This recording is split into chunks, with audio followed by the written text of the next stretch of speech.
The Haute Route, a winter classic, described in the same breath as the GR20, Kilimanjaro and Everest Base Camp.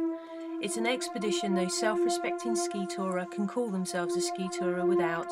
A unique journey through the highest mountains of the Alps, 5 days of touring between the famous mountain villages of Chamonix and Zermatt.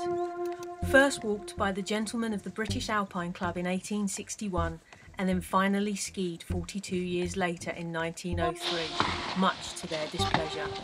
I'm told that failure greets half of all who attempt it. You can't just rock up to the Haute Route, skills have to be practiced and endurance built. Touring is a punishing pastime by anybody's standards. Constantly pushing up, relentlessly driving forwards. The usual foes of biting winds, blizzards and whiteouts are joined this year by another obstacle, the sun. Believe me, my preference is for polar conditions, not this white-hot, energy-sapping heat. Alpine pastures take on the characteristics of endless featureless desert sands. There's no shade to shelter under, no escape, just a constant rhythm of the pushing forwards. Piste skiing has never been of interest to me. It's all too controlled, too close to the things that I'm trying to escape. Groomed slopes with heated chairlifts intrude into nature's playground. I'd rather be out there, away from the crowds. The day brings about highs and lows. There's always time to think while skinning, always reflecting, always asking why. Always, though, there's pushing. There's no option to stop or turn back, take refuge in a restaurant and opt for the early chairlift home. I'm committed, often reluctantly, but committed nonetheless. Cramps, blisters, burning lungs, exhaustion, nausea, all have to be ignored. All have to take a back seat to the endless pushing. Bleak early starts veiled inside cold mountain darkness. Mornings are contemplative affairs, deep in thought about what the day ahead will bring. Silently arranging kit, dressing blisters, fastening boots and rehearsing new techniques. What do I need? What should I have left behind? How can I climb faster, perform better?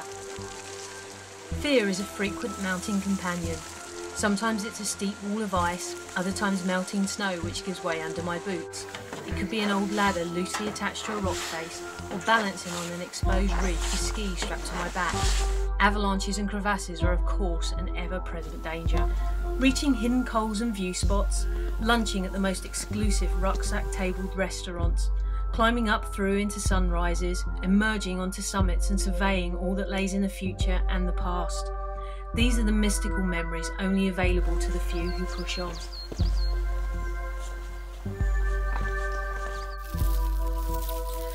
But then there's the powder. That's what drives us on.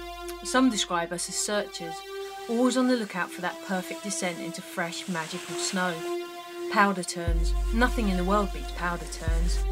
Crisp tracks weaving down unspoilt mountain valleys, looking back and admiring our brushstrokes, knowing that we've earned every inch of that descent.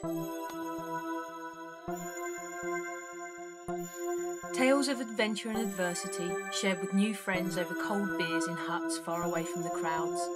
This tale, this adventure will be shared for years to come with all who will listen, hearing myself say with quiet satisfaction, yes, I've done the Haute Route.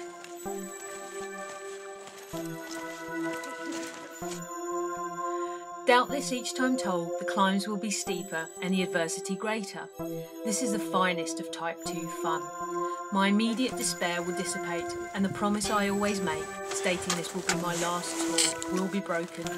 The mountains will once again dement my memories, till all that remains will be the endless pushing forwards to reach my greatest ever powdered descent. Can't wait for my next trip.